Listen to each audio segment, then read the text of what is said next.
tayo'y di na nakita.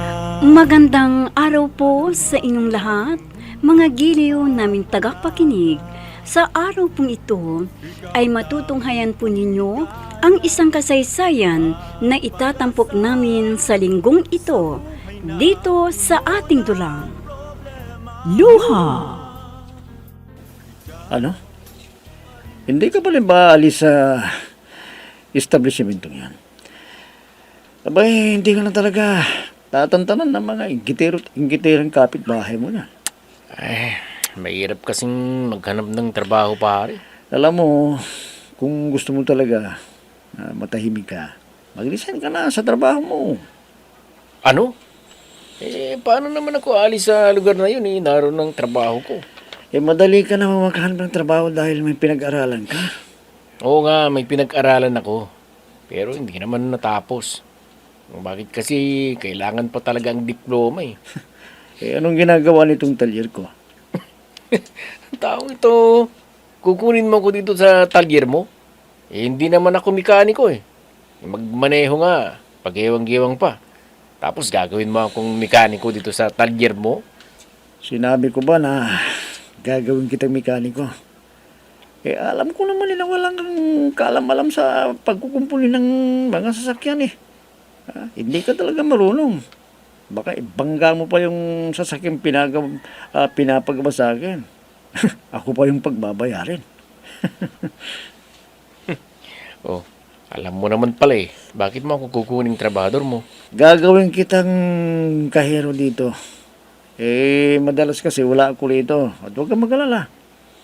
Baka makakaya ng tapatan yung sahod mo dahil unti-unti lumalakas din itong talyer ko eh. Talaga? Lumalakas na itong talyer mo? Oo, kaya kung maglilisan ka sa trabaho mo, ikaw muna magiging kahero ko. Paano naman yung kahera mo? Siya naman ang mawawal ng trabaho. Ang totoo niyan nagpaalam nun siya nung isang araw. Mag-aasawa raw eh. Kaya ikaw lang munang papalit sa kanya kung gusto mo. At huwag ka mag-alala, tatapatan ko ang tinatanggap mong sahod.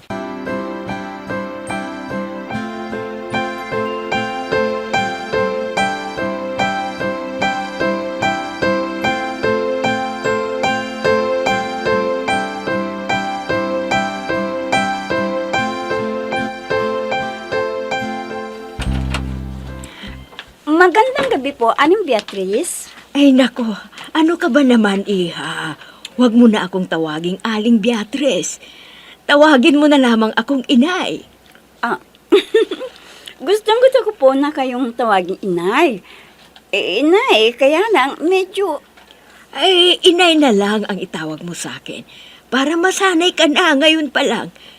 Ay nako, bakit ba dito tayo nag-uusap sa may pintuan? Halika, pumasok ka na. Ay, yun nga lang. Tulad ng dati, maghihintay ka na naman. Ho? Bakit po?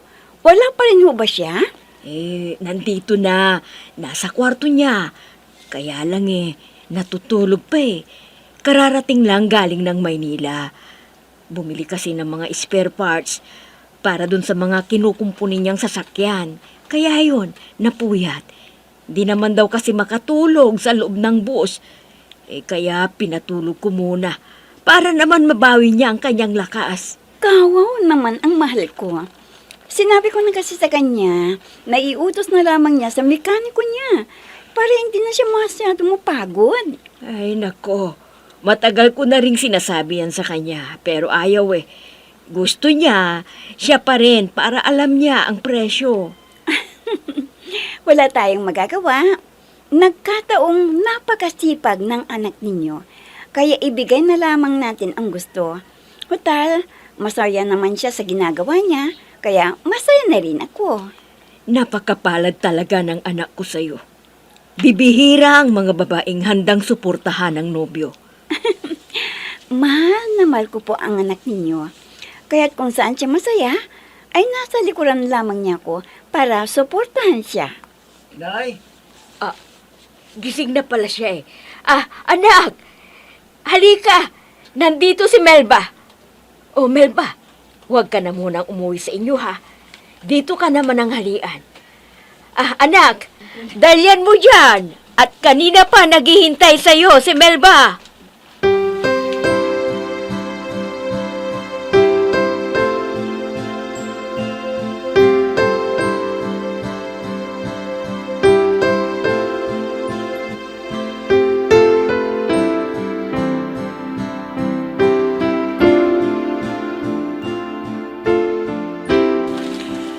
Oh, pare.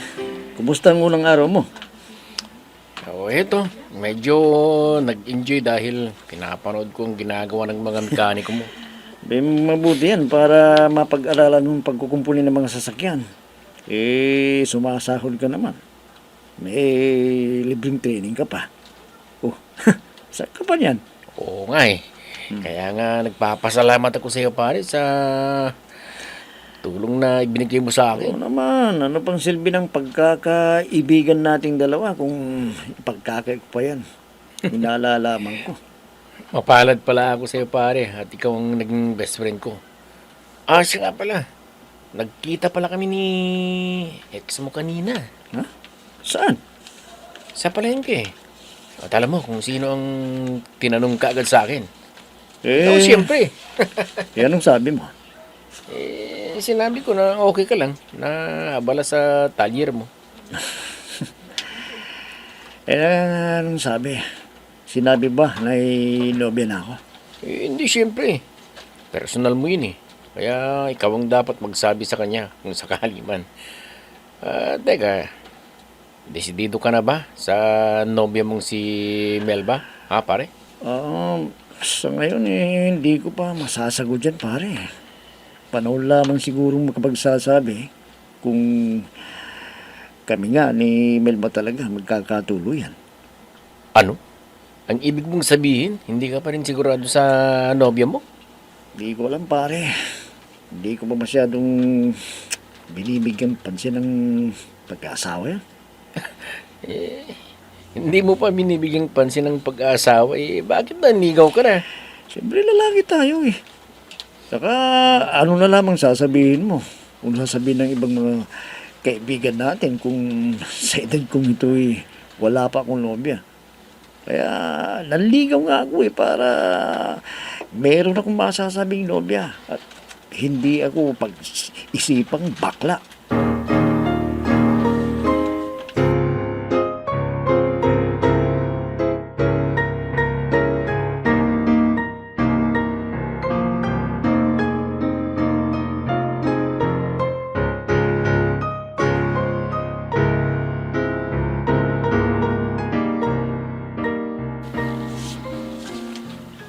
Kanina ka pa ba, sweetheart? Pasensya ka na. Nakatulog ako eh. Bumiyahe kasi ako kahapon.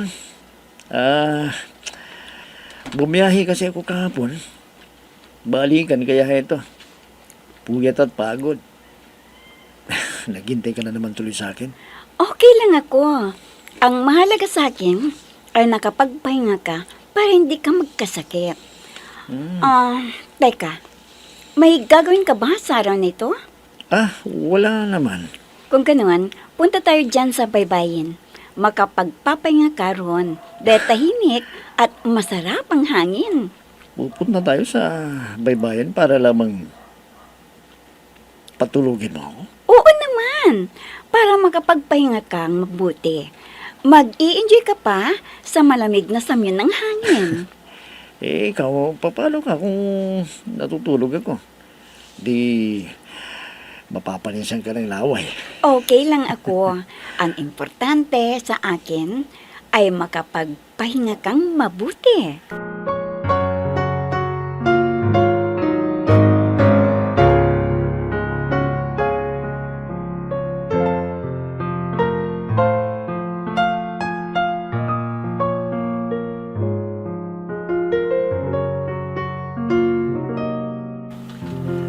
Wala pa rin yung anak mo. Akala ko balikan siya. Umuwi na ang anak mo. Kaya lang nagpunta dito si Melba at nagkayayaan na pumunta sa baybayin. Alam mo naman na maganda ang simoy ng hangin doon. Believe talaga ko kay Melba. siya pa yung pumupunta dito sa bahay. Parang baliktad yata eh. Hindi ba dapat yung anak mo ang pumupunta sa bahay ni Melba? Dahil siya yung lalaki. Ay, nako. Nasa makabagong panahon na tayo, Timyong. Hindi na mahalaga kung sino ang pupunta sa bahay. Sa bagay, buto naman ako kay Melba para sa anak mo dahil maganda na, mabait pa. Ay, oo nga eh. Sinabi ko kay Melba na itawag na lang niya sa akin ay inay para maipadama ko na gustong-gusto ko siyang maging manugang para kay Rudy. Kung siya, paghahain mo na nga ako para makakain na tayo. Kanina pa ako nagugutom eh. Kumakalam na ang tiyan ko.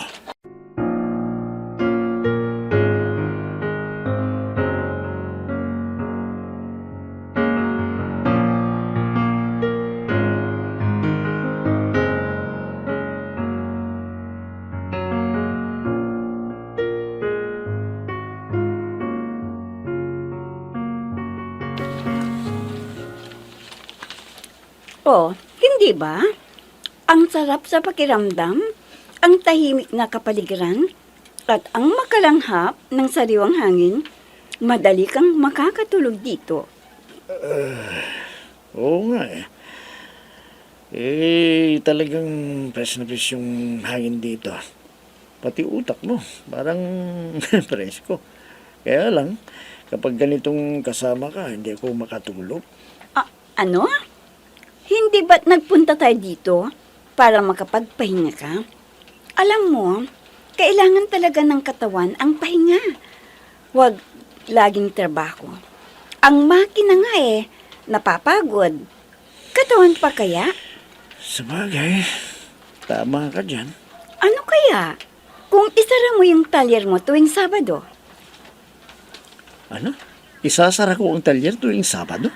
Oo, para may pahinga ka isang araw sa loob ng isang linggo. Dahil kailangan talaga ng katawan ang pahinga.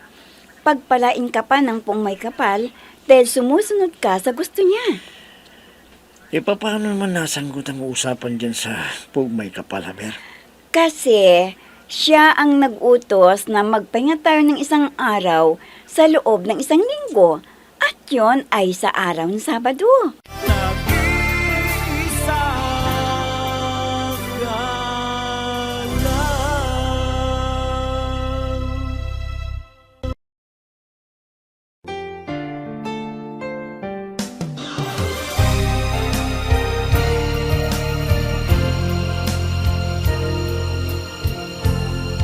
Magmula nang tayo'y di na nakita, nadama ko ang Kumusta ang negosyo, pare?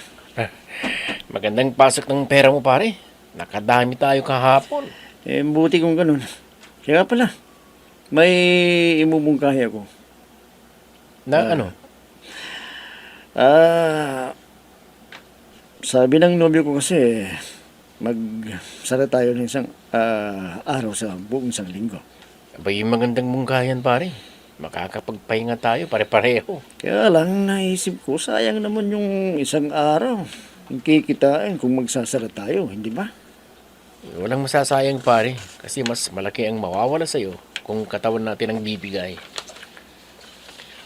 Dahil kulang sa pahinga. Kaya magandang mungkahin ng nobya mo. Bigyan natin ng pansin ang katawan natin para malayo tayo sa sakit.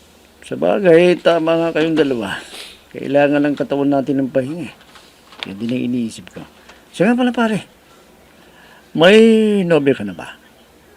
Wala pa. Bakit? May ipakikilala ko sa iyo eh. Ha? Sino? Si Carla. Maganda siya, pare. Kaya magbihis ka. Sasamahan kita. Ano? Hindi ko pa nga sinasabi na gusto ko eh. Sige na, magbihis ka na. Magbibihis na rin ako. Maganda yun. Maganda nga siya. Pero hindi naman kagandahan ng ugali. Tsaka baka kung sino lamang yan, huwag na. Hindi kilalang kilala ko siya. Sa katulukayan nga classmate ko siya nung high school eh. Ano, gusto mo ba? yayain ko sa dito para pakilala sa'yo. Eh, kung bahala. Basta ako, wala pa sa isip kong panliligaw. Dahil wala pa akong ibong pera. Sinisigurado ko lang sa'yo. Maganda yun, pare. Kaya hindi masasayang ang pagod natin.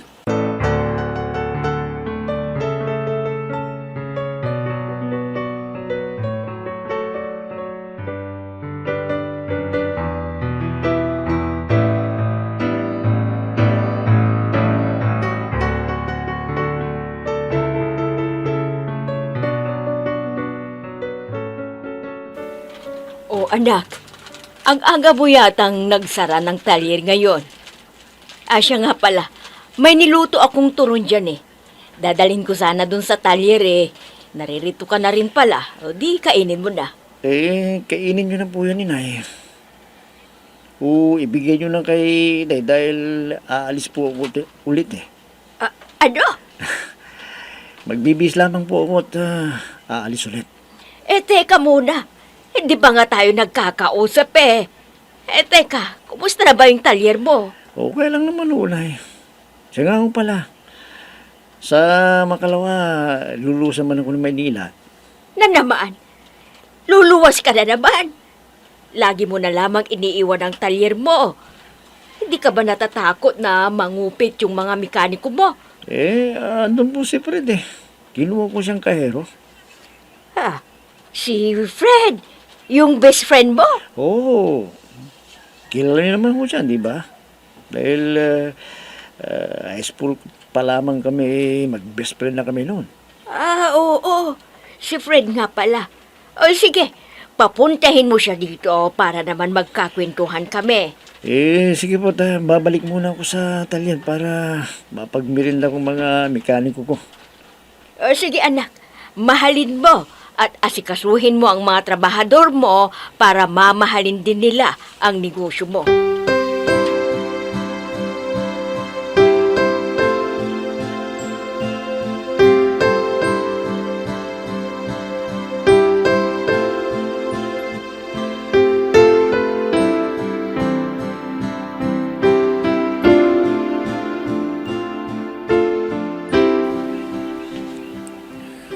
Pare, saan bang sinabi mong meeting place ninyo ng sinasabi mong kaklase mo?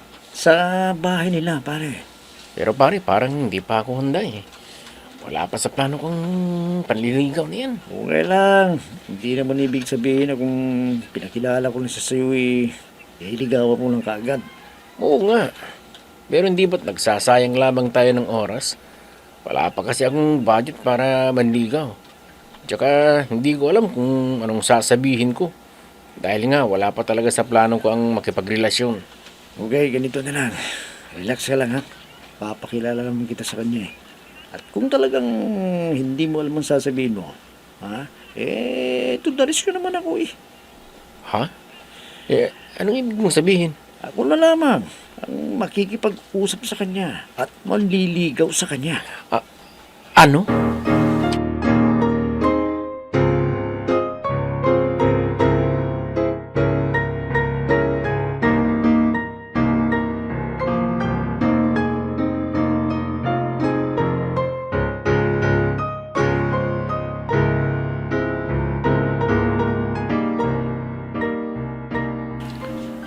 Carla, si Fred, kaibigan ko. Fred, si Carla. Sinasabi ko sa iyo na pinakamaganda sa lugar na ito. Sus, grabe naman to. Ako raw ang pinakamaganda. Bakit hindi ako nananalo sa beauty pageant? Talaga? Sumali ka na sa beauty pageant? Oo, kaya yung sinasabi mong pinakamaganda, bola lang yan. Totoo ang sinasabi ko. Kahit pa tanungin mo itong kaibigan ko. Hindi ba pare? Napakaganda ni Carla. Oo. Maganda ka, Carla. Sus, isa pa to. Oo na nga, pero ang tanong, bakit hindi ako nananalo gayong sinasabi niyong maganda ako? Alam mo, naduling lang siguro yung mga judges o malamang tumanggap ng under the table. Kaya pinanalo nila yung nakapag-abot ng malaking halaga sa kanila. Ayan mo, sa susunod na sasali ka sa ganyang pa-contest, Sabihin mo sa akin at tatapatan din natin sila ng pera. Talaga? Oo. Magsabi ka lang sa akin kung kailangan ng beauty contest na yan. At nakahanda akong sumuporta sa'yo. Alam mo ba na isa sa pinakaayaw ko sa lalaki ay yung hindi mapapanindigan ng sinabi? Bakit hindi mo ko subukan? At nagmapapatunayan ko na totoo yung sinasabi ko. Nag-iisa ka lang.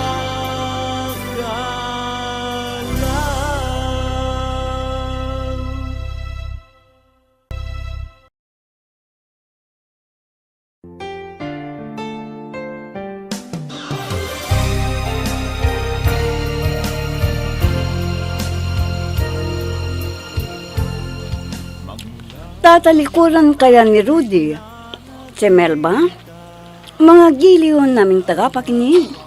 Sundan bukas ang karugtong ng kasaysayan na itinampok namin sa linggong ito dito sa ating tulang. Luha!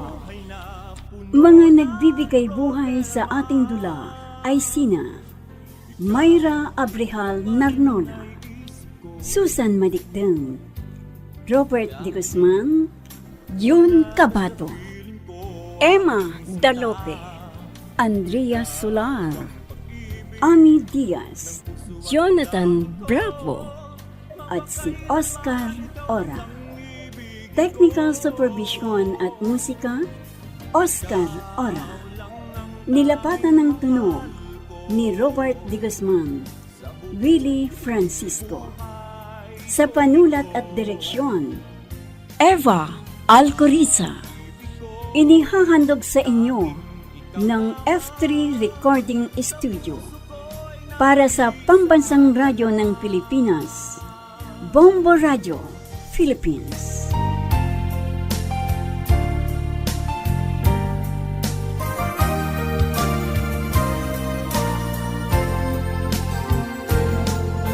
Ang alaala nating di malilimutan, kay sarap ng ating suyuan. Lagi kong natatanda